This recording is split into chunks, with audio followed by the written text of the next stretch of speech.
ಬೆಂಗಳೂರು ಫಸ್ಟ್ಗೆ ಸ್ವಾಗತ. ನಾನು ಶ್ವೇತಾ. ಈಗ ಹೆಡ್ಲೈನ್ಸ್. ಓದೋ ವಯಸ್ಸಲ್ಲಿ ಪ್ರೀತಿಗೆ ಹೆತ್ತವರ ವಿರೋಧ, ಸಾವಿನೆಲ್ಲಾದ್ರೂ ಒಂದಾಗಲು ಪ್ರೇಮಿಗಳ ಯತ್ನ, ಕೈ ಹಿಡಿದು ವಿಷ ಕುಡಿದ ಜೋಡಿ, ರಕ್ತದಲ್ಲೇ ಹೆಸರು ಬರೆದ ಲವರ್ಸ್. ಕೆಲಸಕ್ಕೆ ಹೋದ ಪತ್ನಿ ಮರಳಿ ಬಾರದೆ ಫಜೀತಿ, ಹೆಂಡತಿಗಾಗಿ ಹುಡುಕಿ ಸುಸ್ತಾದ ಪತಿ, ಬ್ಯಾಂಕ್ ಉದ್ಯೋಗಿ ನಾಪತ್ತೆ ಹಿಂದೆ ಅನುಮಾನದ ಹುತ್ತ. ಸಿಲಿಕಾನ್ ಸಿಟಿಯಲ್ಲೇ ಅಯ್ಯಪ್ಪನ ದೇಗುಲ, ಮಣಿಕಂಠನ ದರ್ಶನಕ್ಕೆ ಶಬರಿಮಲೆಗೆ ಹೋಗೋದೇ ಬೇಕಿಲ್ಲ, ಭಕ್ತರಿಗೆ ಬೆಂಗಳೂರಿನಿಂದಲೇ ಸಿಗಲಿದೆ ದಿವ್ಯ ಜ್ಯೋತಿ ದರ್ಶನ. ಬಗೆಯ ಶ್ವಾನಗಳ ಕಲರವ, ಡಾಗ್ ಶೋನಲ್ಲಿ 500ಕ್ಕೂ ಹೆಚ್ಚು ಪಪ್ಪಿಗಳ ಒನಪು ವಯ್ಯಾರ, ರಂಗೇರಿತು ಶ್ವಾನಪ್ರಿಯರ ವೀಕೆಂಡ್ ಮಜಾ.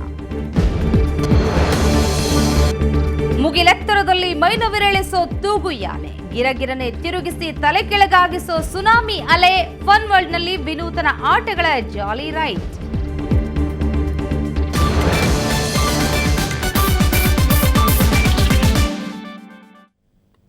ಪ್ರೀತಿ ಮಾಡಬಾರ್ದು, ಮಾಡಿದ್ರೆ ಜಗಕ್ಕೆ ಹೆದರಬಾರ್ದು, ಇದು ಸಿನಿಮಾ ಹಾಡು. ಆದ್ರೆ ನಿಜ ಜೀವನದಲ್ಲಿ ಪ್ರೀತಿ ಮಾಡಿದವರು ದೊಡ್ಡವರಿಗೆ ಹೆದರ್ತಾರೆ. ಹಾಗೆ ಹೆದರಿದ ಪ್ರೇಮಿಗಳಿಬ್ರು ಇವತ್ತು ಸಾವಿನಲ್ಲೇ ಒಂದಾಗಿ ಬಿಡಲು ಮುಂದಾಗಿದ್ರು. ವಿಷ ಕುಡಿದು ತಾವು ಸತ್ತು ತಮ್ಮ ಪ್ರೀತಿಯನ್ನ ಗೆಲ್ಲಿಸಲು ಪ್ರಯತ್ನಿಸಿದ್ರು. ಆದರೆ ಅದೃಷ್ಟವಶಾತ್ ಅವರು ಬದುಕುಳಿದಿದ್ದಾರೆ. ಅವರ ರಕ್ತ ಸಿಕ್ತ ಪ್ರೇಮ ಕಥೆ ಪೊಲೀಸ್ ಠಾಣೆ ಮೆಟ್ಟಿಲೇರಿದೆ. ಲೋಕವೇ ಹೇಳಿದ ಮಾತಿದು, ವೇದದ ಸಾರವೇ ಕೇಳಿದು, ಲೋಕವೇ ಹೇಳಿದ ಮಾತಿದು, ವೇದದ ಸಾರವೇ ಕೇಳಿದು, ನಾಳಿನ ಚಿಂತೆಯಲ್ಲಿ ಬಾಳಬಾರದು, ಬಾಳಿನ ಮೂಲವೆಲ್ಲಿ ಕೇಳಬಾರದು, ಪ್ರೀತಿ ಮಾಡಬಾರದು, ಮಾಡಿದರೆ ಜಗಕ್ಕೆ ಹೆದರಬಾರದು. ಅಂಗೈ ಮುಂಗೈ ತುಂಬಾ ಕೊಯ್ದ ಗಾಯ, ಗಾಯದಲ್ಲಿ ಒಸರ್ತಾ ಇರೋ ರಕ್ತದಲ್ಲೇ ಬರದ ಪ್ರೇಮ ಪತ್ರಗಳು, ಇವೆಲ್ಲ ಪ್ರೇಮಿಗಳಿಬ್ಬರ ರಕ್ತ ಸಿಕ್ತ ಪ್ರೀತಿಯ ಕುರುಹುಗಳು. ಎಸ್, ಕಾಲೇಜು ದಿನಗಳಿಂದ ಪ್ರೀತಿಯ ಬಲೆಗೆ ಸಿಲುಕಿದ ಯುವ ಪ್ರೇಮಿಗಳಿಬ್ಬರು ತಮ್ಮ ಮದುವೆಗೆ ಮನೆಯವರು ಒಪ್ಪಲಿಲ್ಲ ಅನ್ನೋ ಕಾರಣಕ್ಕೆ ಸಾವಿನಲ್ಲೇ ಒಂದಾಗೋ ಪ್ರಯತ್ನ ನಡೆಸಿದ್ರು. ಮನೆಯಲ್ಲೇ ಕೈ ಹಿಡಿದುಕೊಂಡು ವಿಷ ಕುಡಿದು ಒಟ್ಟಿಗೆ ಪ್ರಾಣ ಬಿಡೋದಕ್ಕೆ ಮುಂದಾಗಿದ್ರು.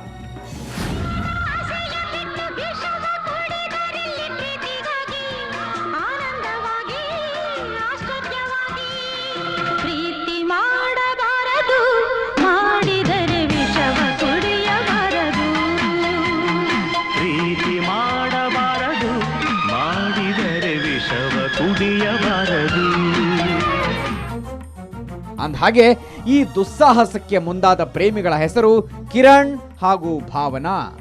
ಕಿರಣ್ ಡಿಪ್ಲೊಮಾ ಓದುತ್ತಾ ಇದ್ರೆ ಭಾವನಾ ಇನ್ನೂ PUC ವಿದ್ಯಾರ್ಥಿನಿ. 2 ವರ್ಷಗಳಿಂದ ಪ್ರೀತಿಸಿದ್ದ ಇವರು ರಕ್ತದಲ್ಲೇ ಪ್ರೇಮ ಪತ್ರ ಬರೆದುಕೊಂಡಿದ್ದಾರೆ. ಆದರೆ ಇವರ ಪ್ರೇಮ ಕಥೆಗೆ ಭಾವನಾ ಕುಟುಂಬದವರು ಆಕ್ಷೇಪ ಮಾಡಿದ್ದಾರೆ. ಹಾಗಾಗಿ ನಿನ್ನೆ ರಾತ್ರಿಯೇ ಭಾವನಾ ಮನೆ ಬಿಟ್ಟು ಕಿರಣ್ ಮನೆಗೆ ಓಡಿ ಬಂದಿದ್ದಾಳೆ. ಆಗ ಇವರು ಆತ್ಮಹತ್ಯೆ ಯತ್ನ ನಡೆಸಿದ್ದಾರೆ. ಇಲ್ಲ, ನಾವು ಸತ್ತೋಗ್ಬಿಡೋಣ ಇವತ್ತು, ಅವರು ಎಲ್ಲ ನಮಗೆ ಏನಾದರೂ ಮಾಡ್ತಾರೆ ಇಬ್ಬರಿಗೂ, ಇಲ್ಲ ನಮ್ಮ ಫ್ಯಾಮಿಲಿಗೆ ಏನಾದರೂ ಮಾಡ್ತಾಳೆ ಅಂತ ಅವಳಿಗೂ ಭಯ. ಅದಕ್ಕೆ ಸತ್ತೋಗ್ಬಿಡೋಣ ಅಂತ ನಿನ್ನೆ ಕೈ ಕುಯ್ಕೊಳ್ಳೋಕ್ಕೂ ಏನೂ ಆಗಿಲ್ಲ, ಎಲ್ಲ ಡೋರ್ ಹೊಡೆದಾಕಿ ನಮ್ಮನ್ನ ಆಚೆ ಕರ್ಕೊಂಡ್ಬಂದು. ಅದೃಷ್ಟವಶಾತ್ ಮನೆಯವರು ನೋಡಿದ್ರಿಂದ ಇವರಿಬ್ಬರನ್ನು ಕಾಪಾಡಿ ಚಿಕಿತ್ಸೆ ಕೊಡಿಸಲಾಗಿದೆ. ಆದರೆ ಸದ್ಯ ಕಿರಣ್ ಮನೆಯಲ್ಲಿದ್ದ ಭಾವನಾಳನ್ನ ಆಕೆಯ ಕುಟುಂಬಸ್ಥರು ಬಲವಂತವಾಗಿ ಕರೆದೊಯ್ದಿದ್ದಾರೆ. ಈ ಪ್ರೇಮ ಪ್ರಕರಣ ಈಗ RT ನಗರ ಪೊಲೀಸ್ ಠಾಣೆಯ ಮೆಟ್ಟಿಲೇರಿದ್ದು, ಪೊಲೀಸರು ಎರಡೂ ಕುಟುಂಬದವರನ್ನ ಕರೆಸಿ ರಾಜಿ ಸಂಧಾನ ಮಾಡಿಸಿದ್ದಾರೆ. ಕೆಳಗಡೆ ಗ್ರೌಂಡ್ ಫ್ಲೋರ್ ಬಂದು ಬಾಗಿಲು ಹಾಕೊಂಡ್ಬಿಟ್ಟಿದ್ದಾರೆ. ಇಬ್ಬರು ಗೊತ್ತಿಲ್ಲ, ಬಾಗಿಲು ಹಾಕೊಂಡು ಇಬ್ಬರು ಪೆನಾಲ್ ಕೊಟ್ಬಿಟ್ಟು ಸೂಸೈಡ್ ಅಟೆಂಡ್ ಮಾಡಿದ್ದಾರೆ. ಕೈ ಕುಯ್ಕೊಂಡು ಅಟೆಂಡ್ ಮಾಡಿದ್ದಾರೆ. ನಮ್ಗೆ ಗೊತ್ತಿಲ್ಲ ಈ ಥರ ಆಗಿದೆ, ನಾವು ಹುಡುಕ್ತಾ ಇದ್ದೀವಿ, ಇವನ್ನೆಲ್ಲೋ ಇದ್ದಾನೆ ಅವಳಿಗೆ, ನಮಗೂ ಗೊತ್ತಿಲ್ಲ. ಬಟ್ ಅವ್ರು ನೋಡ್ರೆ ನಾವೇ ಎಲ್ಲ ಹುಚ್ಚಿಕೊಂಡಿದ್ದೀವಿ ಒಂಥರ ಹೇಳ್ಬಿಟ್ಟು, ಇವಾಗ ನಾವು ಸರಿ ಟೇಷನ್ ಕಂಪ್ಲೇಂಟ್ ಕೊಟ್ರಲ್ಲ, ಸರಿ ಹುಡುಗನ ಟೇಷನ್ ಸರೆಂಡರ್ ಮಾಡಿಬಿಟ್ಟು ಮಾತಾಡೋಣ ಅಂತ ನಾವಿದ್ವಿ. ಬಟ್ ಇವ್ರು ನೋಡ್ರೆ ಅಷ್ಟು ಬೇಗ ನಮ್ಮ ಮನೆಗೆ ಹೋಗಿ ನಮ್ಮ ಚಿಕ್ಕಪ್ಪನಿಗೆ ನಮ್ಮ ತಂಗಿಗಳ ಹೊಡೆದು ಅಲ್ಲಿಂದ ಹುಡುಗಿನ ಕರ್ಕೊಂಡು ಹೋದವರು. ಎರಡು ಕುಟುಂಬಗಳು ಹುಡುಗ ಹುಡುಗಿ ಭೇಟಿಗೆ ಅವಕಾಶ ನೀಡದಿರಲು ಒಪ್ಪಿಕೊಂಡಿವೆ. ಆದರೆ ಪರಸ್ಪರ ಭೇಟಿಗೆ ತುಡಿಯುತ್ತಿರೋ ಯುವ ಹೃದಯಗಳು ಅದೆಷ್ಟು ದಿನ ದೂರ ಇರ್ತವೋ ಗೊತ್ತಿಲ್ಲ. ಓದೋ ವಯಸ್ಸಿನಲ್ಲೇ ಪ್ರೀತಿ ಪ್ರೇಮ ಅಂತ ಶುರು ಮಾಡಿಕೊಂಡ್ರೆ ಇಂಥ ಫಜೀತಿ ತಪ್ಪಿದ್ದಲ್ಲ. ಬೆಂಗಳೂರಿನಿಂದ ಕ್ಯಾಮರಾಮನ್ ಮಹೇಶ್ ಜೊತೆ ಮಸೂದ್ ದೊಡ್ಡೆಬಾಗಿಲು, ಸುವರ್ಣ ನ್ಯೂಸ್. ಬೆಂಗಳೂರಿನಲ್ಲಿ ಬ್ಯಾಂಕ್ ಅಸಿಸ್ಟೆಂಟ್ ಮ್ಯಾನೇಜರ್ ಒಬ್ಬರು ನಿಗೂಢ ರೀತಿಯಲ್ಲಿ ನಾಪತ್ತೆ ಆಗಿದ್ದಾರೆ. ಬೆಳಿಗ್ಗೆ ಮನೆಯಿಂದ ಆಟೋದಲ್ಲಿ ಹೊರಟ ಆಕೆ ಮತ್ತೆ ಮನೆಗೆ ಬರಲೇ ಇಲ್ಲ. Mobile switch off. ಯಾರು ಆ ಅಸಿಸ್ಟೆಂಟ್ ಮ್ಯಾನೇಜರ್? ಏನಾ ಮಿಸ್ಸಿಂಗ್ ಕೇಸ್? ಕಂಪ್ಲೀಟ್ ಡೀಟೇಲ್ಸ್ ಇಲ್ಲಿದೆ ನೋಡಿ.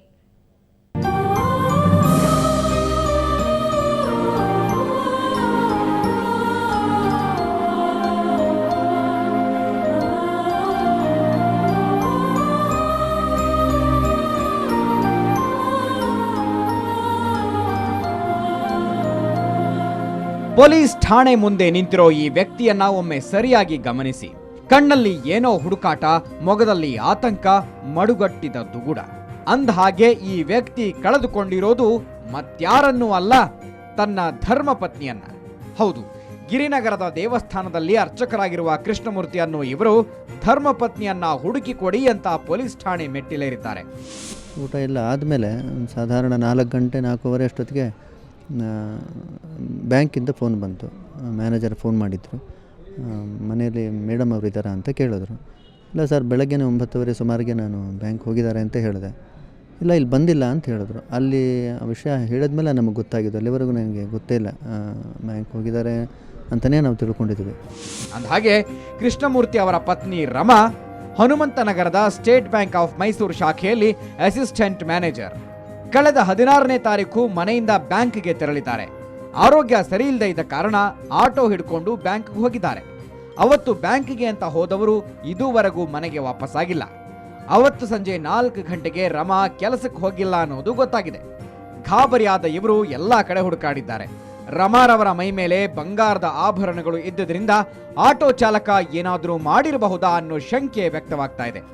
ಇಳಿಯೋ ಪ್ಯಾಟ್ನಲ್ಲಿ ಇವ್ರು ಇಳಿಲ್ಲ ಅಂತಕ್ಕೆ ಆ ಕರ್ಕೊಂಡು ಹೋದ ಆಟೋಲ್ಲಿ ಹೋಗಿದ್ದ ಇಷ್ಟೇ ಮಾಮೂಲು ಆಟೋಲ್ಲಿ ಹೋಗಿದ್ಲು. ಅವನಿಗೆ ದುರಾಸೆ ಹುಟ್ಟಿರ್ಬೋದು. ಅವಳ ಕೈಯಲ್ಲಿ 2 ಬಂಗಾರದ ಬಳೆ ಇತ್ತು, ಈ ಕೈಗೊಂದು ಈ ಕೈಗೊಂದು. ಅವರು ಯಜಮಾನ್ ಹೇಳಿದ್ದು ಇಲ್ಲಿ ಮಂಗಳಸೂತ್ರ ಇಷ್ಟೇ ಹೆಚ್ಚಿಗೆ ಇರಲಿಲ್ಲ. ಅದಕ್ಕೆ ಅವನ ದುರಾಸೆ ಪಟ್ಕೊಂಡು ಅವರೇನ ಪ್ರಯತ್ನ ಪಟ್ಟಿದ್ರೆ ಇವಳು ರೆಸಿಸ್ಟೆನ್ಸು ಕೊಟ್ಟಿರ್ಬೋದು. ಅದಕ್ಕೆ ಅದು ಇಷ್ಟಗೂ ನಮಗೆ ನಮ್ಮ ಥರ ನಮ್ಗೆ ಬಂದ ಅನುಮಾನ ಅಷ್ಟೇ. ಪ್ರಸ್ತುತ ರಮಾರವರ ಮೊಬೈಲ್ ನಂಬರ್ ಸ್ವಿಚ್ ಆಫ್ ಆಗಿದೆ. ಟವರ್ ಲೊಕೇಶನ್ KR ಪುರಂ ಬಳಿ ಇರೋದನ್ನ ಪೊಲೀಸರು ಕಂಡು ಹಿಡಿದಿದ್ದಾರೆ. ಪ್ರಕರಣ ದಾಖಲಿಸಿಕೊಂಡಿರೋ ಗಿರಿನಗರ ಪೊಲೀಸರು ರಮಾರವರ ಹುಡುಕಾಟ ನಡೆಸ್ತಾ ಇದ್ದಾರೆ. ಕ್ಯಾಮರಾಮನ್ ಪ್ರತಾಪ್ ಜೊತೆ ರವಿಕುಮಾರ್, ಸುವರ್ಣ ನ್ಯೂಸ್, ಬೆಂಗಳೂರು.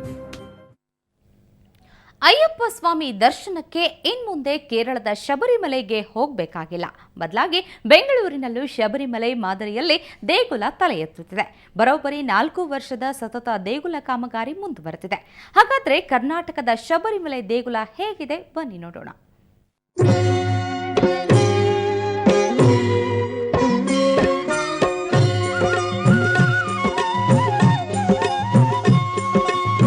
ಅಯ್ಯಪ್ಪ ಸ್ವಾಮಿ ಭಕ್ತರಿಗೆ ಖುಷಿ ಸುದ್ದಿ.